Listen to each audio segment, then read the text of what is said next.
Pagi hari ini kita akan belajar satu tema yang mungkin sangat sederhana, tetapi terkadang kita terlewat, yaitu menang atas ego. Bapak Ibu dikasih Tuhan, sering sekali kita mengalami masalah, kita mengalami tantangan dalam kehidupan, kita sering sekali memiliki rusaknya hubungan karena kita kalah terhadap ego kita. Dalam Galatia pasal yang kedua ayat 20 dikatakan firman Tuhan, Galatia 2 ayat 20, namun aku hidup, tetapi bukan lagi aku sendiri yang hidup, melainkan Kristus yang hidup di dalam aku. Dan oleh hidupku yang kuhidupi sekarang di dalam daging, adalah hidup oleh iman dalam Anak Allah yang telah mengasihi aku dan menyerahkan dirinya untuk aku.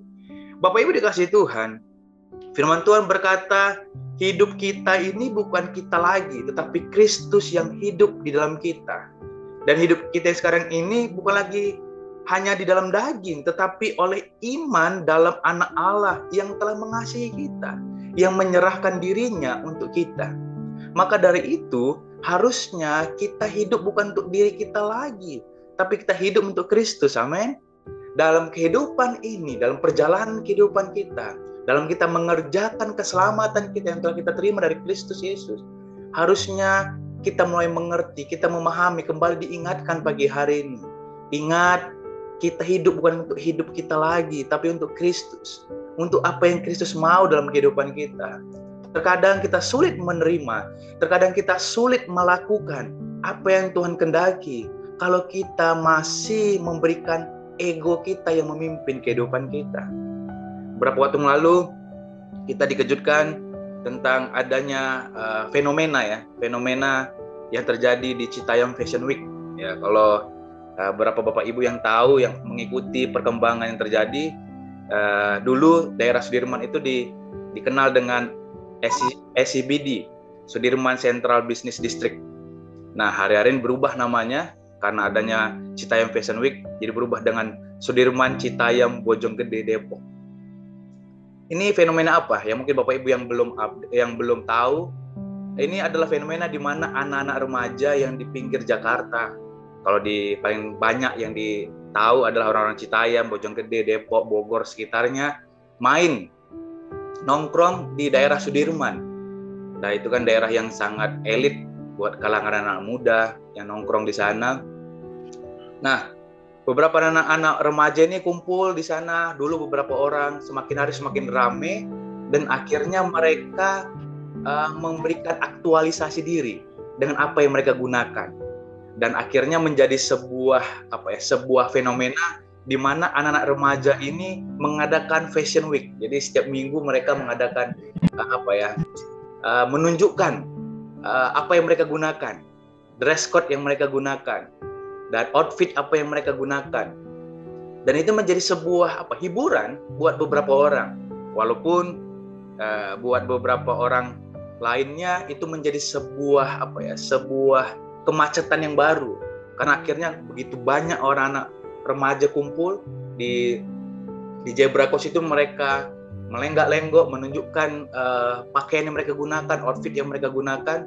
Buat beberapa orang menjadi sebuah hiburan, tetapi buat beberapa orang menjadi sebuah kemacetan yang baru di hari weekend. Nah, yang saya ingin bahas hari ini adalah yang berhubungan dengan ini.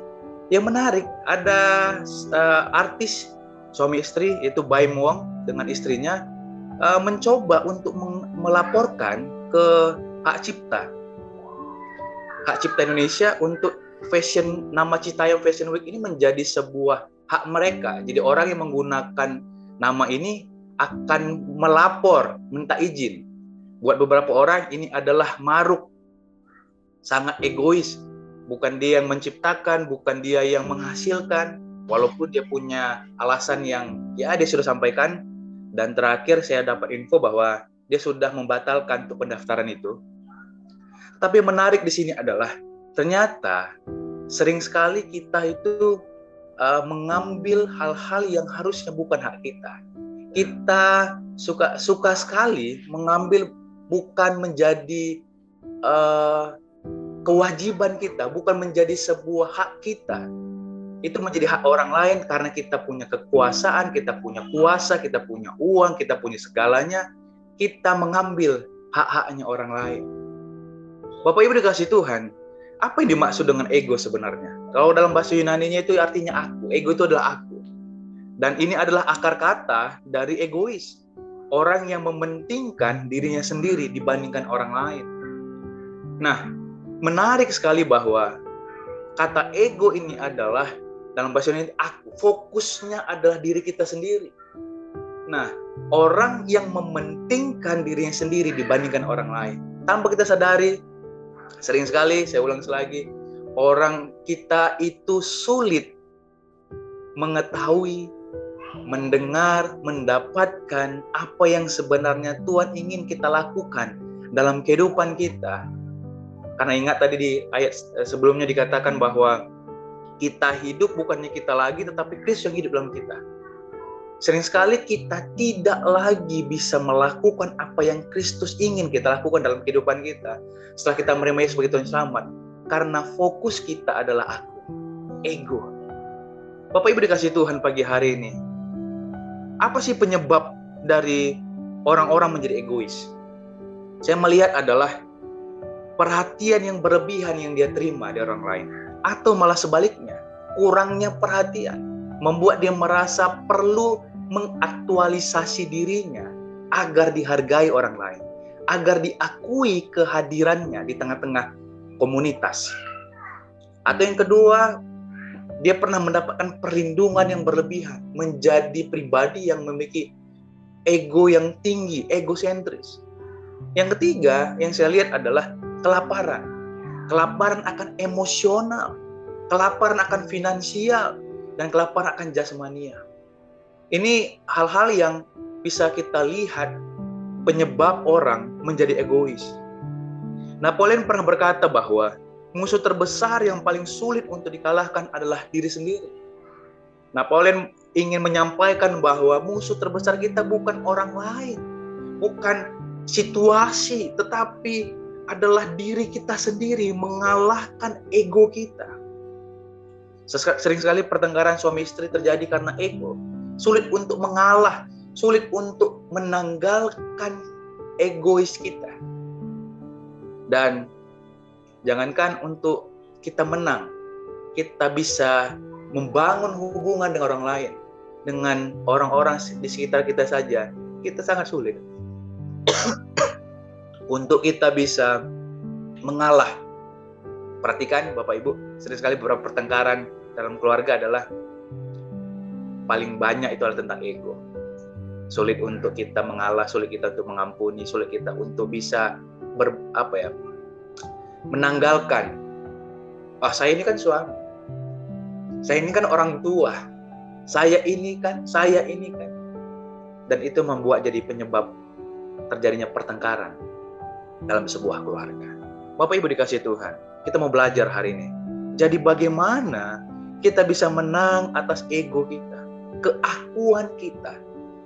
Hari ini kita akan belajar dua hal saja yang bisa kita pelajari.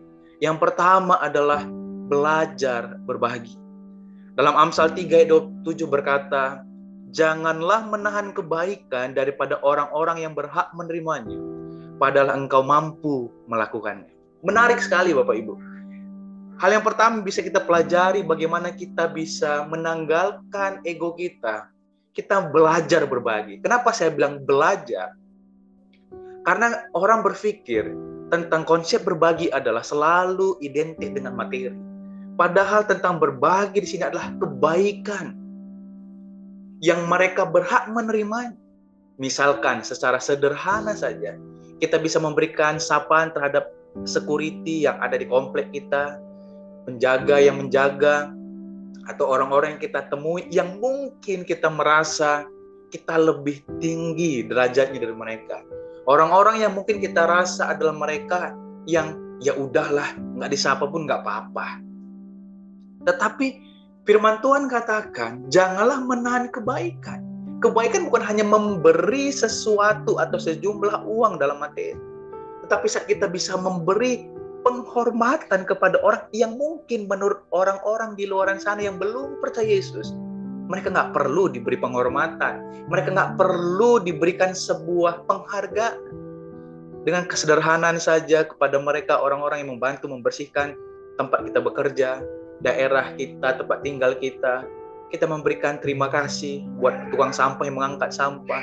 Hal-hal sederhana yang bisa kita lakukan, tukang parkir yang mungkin kita juga memberi sekian uang, tapi kita berkata terima kasih sudah menjaga kendaraan yang kita gunakan. Hal-hal sederhana yang bisa kita lakukan. Itu akan menolong kita belajar untuk kita bisa menanggalkan ego kita. Bapak Ibu dikasih Tuhan, saat kita menonjolkan ego kita tidak menjadi berkat bagi orang lain. Sering sekali itu menjadi batu sandungan bagi orang lain. Kita menjaga pride-nya kita, padahal harga kita sudah dibayar lunas dengan darah Kristus yang mahal. Dia yang gak harusnya mati di kayu salib, dia rela mati untuk membayar kita. Bapak Ibu dikasih Tuhan, hal apa lagi yang perlu kita pertahankan? Nilai kita adalah darah Kristus yang mahal. Janganlah menahan kebaikan daripada orang-orang yang berhak menerimanya. Kalimat selanjutnya, padahal engkau mampu melakukannya. Memberikan senyuman, saya pikir semua orang bisa melakukan dan tidak perlu bayar. Dengan memberikan sebuah pujian, penghormatan, penghargaan buat orang-orang yang mungkin sudah punya kewajiban untuk melakukannya, tetapi kita mengucapkan terima kasih kepada mereka, itu akan sangat membekas bagi mereka. Mari Bapak Ibu dikasih Tuhan, belajar untuk berbagi. Saya melihat orang egois sulit berbagi. Sulit berbagi senyum, terima kasih, maaf. Sulit berbagi waktu, tenaga. Sulit berbagi maaf. Karena kita merasa kita itu punya derajat yang lebih besar, lebih tinggi dari orang lain. Padahal nilai kita sama di mata Kristus. Darahnya yang mahal. Mari Bapak Ibu, belajar. Makanya saya bilang poin pertama, belajar berbagi. Karena memang ternyata walaupun sederhana, lumayan sulit untuk dilakukan. Bapak Ibu dikasih Tuhan, ayo pagi hari ini, kita semua, yuk belajar menanggalkan ego kita. Untuk kita bisa apa? Untuk kita bisa terus menjadi berkat. Karena Kristus yang hidup dalam kehidupan kita. Hati-hati kalau kita sudah berani menyatakan kita adalah pengikut Kristus. Apapun yang kita pikirkan, apapun yang kita lihat, apapun yang kita katakan, apapun yang kita lakukan, akan disambungkan, digambarkan dengan apa yang kita imani. Maka dari itu, saat kita menerima Yesus sebagai Tuhan Juru Selamat, berhati-hatilah dalam bertindak tanduk dalam kehidupan. Karena apa? Karena jangan-jangan orang menjadi tersandung dengan apa yang kita lakukan dan mereka tidak percaya dengan apa yang kita imani. Berbagi membuat kita merasa gembira. Menurut penelitian dari National Health Service Choice, berbagi itu membuat kita merasa bahagia. Bapak Ibu, sering sekali kita berpikir saat kita memberikan senyum kepada orang lain, saat kita mengapresiasi orang lain yang mendapatkan kebahagiaan. Mudahnya saja Bapak Ibu, saat kita bisa melihat orang lain tersenyum, tanpa kita sadari, kita juga tersenyum.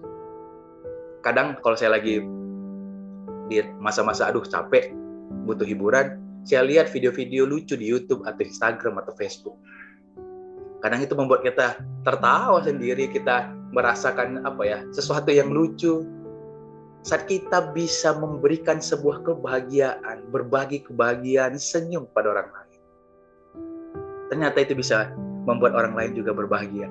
Dan itu membuat kita berbahagia. Boleh Bapak Ibu belajar tersenyum mungkin hari ini ke kamera, saya melihat agak-agak tegang pagi hari ini.